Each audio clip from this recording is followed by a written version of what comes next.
अधिक महिन्यात देवदर्शनाला गेल्याचं पुण्य किती? मनाला स्पर्श करणारे सखोल प्रवचन. बंधूंनो आणि भगिनींनो, आज मी तुम्हाला एक प्रश्न विचारतो. जर एखाद्या गरीब माणसाने आयुष्यभर पैसे साठवून एकदाच आईला भेटायला गावी जाण्याचा निर्णय घेतला, तर त्या प्रवासाची किंमत रेल्वेच्या तिकिटात मोजली जाईल का? नाही. कारण त्या प्रवासात प्रेम असते, ओढ असते, समर्पण असते. अगदी तसेच देवदर्शन आहे. लोक विचारतात, अधिक महिन्यात आळंदी, पंढरपूर किंवा इतर तीर्थक्षेत्रात गेलो तर किती पुण्य मिळते? पण संत म्हणतात, पुण्य मोजण्याचा विषय नाही, तर मन बदलण्याचा विषय आहे. अधिक महिना म्हणजे काय? अधिक महिना हा केवळ पंचांगातील अतिरिक्त महिना नाही.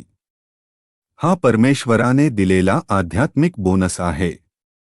जसे व्यापारी वर्षखेरीस हिशेब करतात, तसेच भक्तांनी या महिन्यात आपल्या जीवनाचा हिशेब करावा.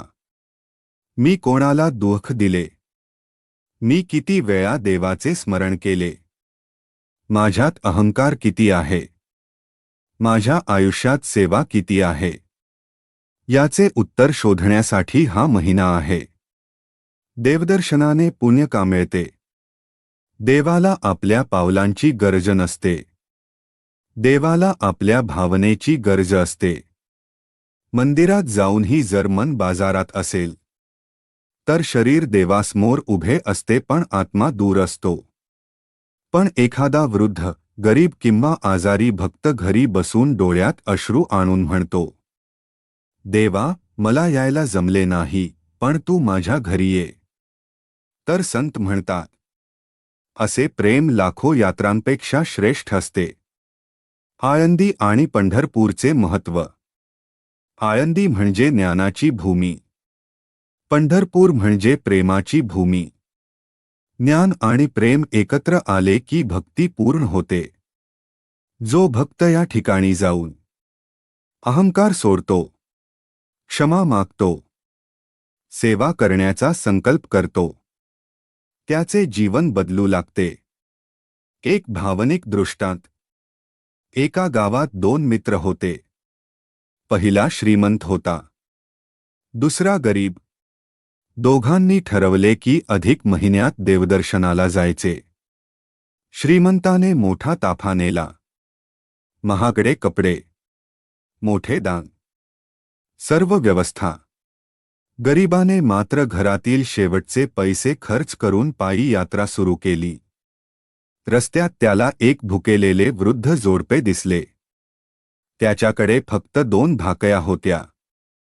त्याने विचार केला, मी खाल्ल्या तर माझे पोट भरेल, पण दिल्या तर देवाचे मन भरेल. त्याने त्या दोघांना भाकया दिल्या. स्वतः उपाशी राहिला. मंदिरात पोहोचल्यावर तो थकून एका कोपऱ्यात बसला. रात्री त्याला स्वप्न पडले. देव म्हणाले, आज तू मंदिरात उशिरा आलास, पण मी तुझ्या भेटीस दुपारीच आलो होतो. त्या वृद्धांच्या रूपाने. तो जागा झाला. त्याच्या डोळ्यातून अश्रू वाहू लागले. त्याला समजले, देवापर्यंत पोहोचण्याचा सर्वात जवळचा रस्ता म्हणजे दया आणि सेवा. मग अधिक महिन्यात देवदर्शनाचे पुण्य किती? याचे उत्तर अंकात नाही. जर मन बदलले तर अमाप. जर फक्त फोटो काढून परत आलो तर फारसे काही नाही.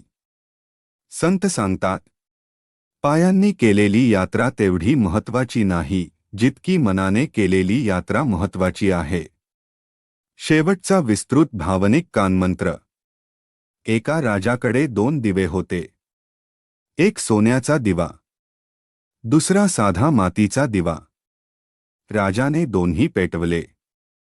रात्र झाली. अंधार दूर झाला. सकाळी राजाने मंत्र्यांना विचारले, अंधार कोणत्या दिव्याने दूर केला? सर्वजण गप्प झाले. कारण प्रकाश दोघांचाही सारखाच होता. तेव्हा राजा म्हणाला, देव सोन्याचा दिवा पाहत नाही, तो प्रकाश पाहतो. तसंच देव श्रीमंती पाहत नाही, मोठं दान पाहत नाही, मोठी यात्रा पाहत नाही, तो मनातील श्रद्धा पाहतो. कानमंत्र. मंदिरात जाण्यापूर्वी मन स्वच्छ करा. देवाकडे मागण्यापेक्षा कृतज्ञता व्यक्त करा. यात्रेत एखाद्या गरजूची सेवा करा. आईवडिलांचे आशीर्वाद घेऊन निघा. कोणालाही दुखावून केलेली तीर्थयात्रा अपूर्ण राहते. प्रेम, दया, क्षमा आणि नम्रता हीच खरी तीर्थक्षेत्रे आहेत. लक्षात ठेवा, देवदर्शनाचे पुण्य पावलांनी मोजले जात नाही, ते अश्रूंनी, श्रद्धेने आणि बदललेल्या जीवनाने मोजले जाते. शेवटी मनाला भिडणारी 5 भावनिक वाक्ये. जेव्हा आपल्या चितेची आग पेटेल, तेव्हा आपल्या संपत्तीची नाही तर केलेल्या सत्कर्मांचीच ऊब आपल्या आत्म्याबरोबर असेल. देवाच्या दारात पोहोचण्यासाठी मोठी ओळख लागत नाही, एक निष्कपट अश्रू आणि एक सच्चे मन पुरेसे असते. जीवनभर आपण किती कमावले हे जग विचारेल, पण परमेश्वर फक्त एवढेच विचारेल, माझ्या लेकरा, तू किती प्रेम वाटले. आज देवदर्शनाची संधी आहे म्हणून जा, कारण उद्याचा दिवस आपल्या नशिबात असेल याची खात्री कोणालाच नाही. या जगातून जाताना हात रिकामेच जाणार आहेत, सोबत जाणार असेल तर फक्त नामस्मरण, सेवा आणि आपल्या डोळ्यातून देवासाठी वाहिलेला एक प्रामाणिक अश्रू. धन्यवाद मित्रांनो. जय सियाराम.